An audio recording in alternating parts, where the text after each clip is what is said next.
We had a briefing last week that many of us attended on the committee on basically who's helping Russia and what roles there are in that. And I wanted to go along that area of questioning because I'm concerned about China's support for our adversaries.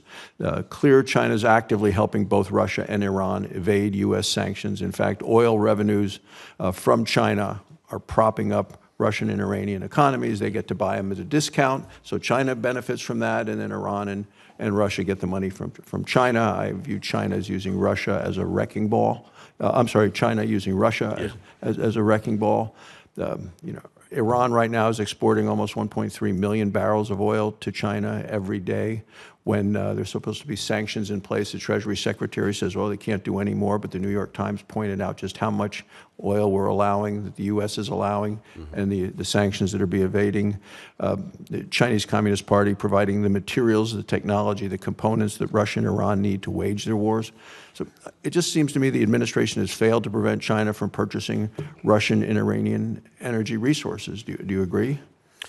So first of all, let me just underscore, I completely accept your proposition. Increasingly, we're seeing a group of nations of aggrieved actors that are challenging the United States and its partners globally, and that includes China, Iran, North Korea, occasionally others associated with that effort. My own sense is the most important arena, Senator, that we need to contest that, frankly, is currently in Ukraine. And you mentioned this, but what China has done in supporting the Russian defense industrial base is a subject of deep concern. Now, we've sanctioned hundreds of firms, but the most important sanctions, frankly, are around financial institutions. And I would just have you note that if you look at the trajectory that Europe has traveled in just 8 to 10 months, 8 to 10 months ago, almost no mention of what China is doing in Russia. Look at the NATO statements that took place in Washington with many senators supporting that effort and being deeply engaged in the 75th anniversary. Increasingly, Europe is on side and taking their own steps with respect to sanctions, and I believe that this is an arena that our efforts are paying off. I think it is absolutely clear what you're describing, this association between Russia, North Korea, China, and Iran, increasingly purposely challenging us everywhere. I think our primary answer, yes, we have taken sanctions, but Senator, I would tell you that the most important thing that we have done is build a comparable group of allied nations working together. So I would just simply say, not only is NATO probably stronger than ever before, I think you have to give credit to the previous administration focusing on investing in the military, and we've followed through with that. And a lot of countries are now at 2%, well over half, approaching 2/3. It's deeply important. The connections, though, between Europe and the Indo-Pacific, what countries are supporting Ukraine to the hilt now? Japan, South Korea, Australia. This is unprecedented, and that's largely through the support and encouragement of the United States.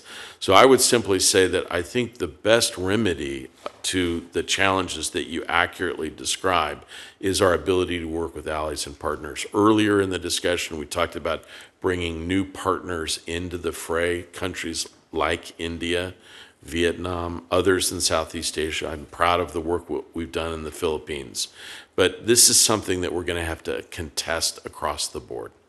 Well, let me just add to that, because I agree with what you're saying there. I mean, I view China as the puppet master here, pulling the strings with what's happening in Iran and North Korea, as well as Russia in their efforts. And the concern is that with our involvement in a number of locations around the world, whether it's with Ukraine, whether it's in Israel, that this is an effort by China to ultimately have us engaged in a number of places and ultimately make it easier for them to take Taiwan, which I believe is one of their single goals. So I would just say this, though. The relationship between these authoritarian countries is very complex, Senator. And I would only offer to you is don't underestimate Russian agency here. Putin is a master at even playing the weak hand.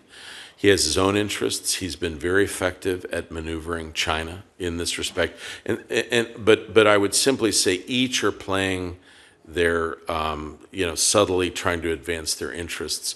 For the United States, we need to realize that our associations are deeper. They're based on democracy largely, people to people, a large consensus of the people that elect the leadership. These countries are animated by leaders who are distrustful, often deeply distrustful, and they're often subtly maneuvering against each other. Like, I'll give you an example. China and Russia are competing now for influence in North Korea, and China is anxious about some of the steps that Russia has taken with North Korea. China is competing with Russia in the Arctic and the stands.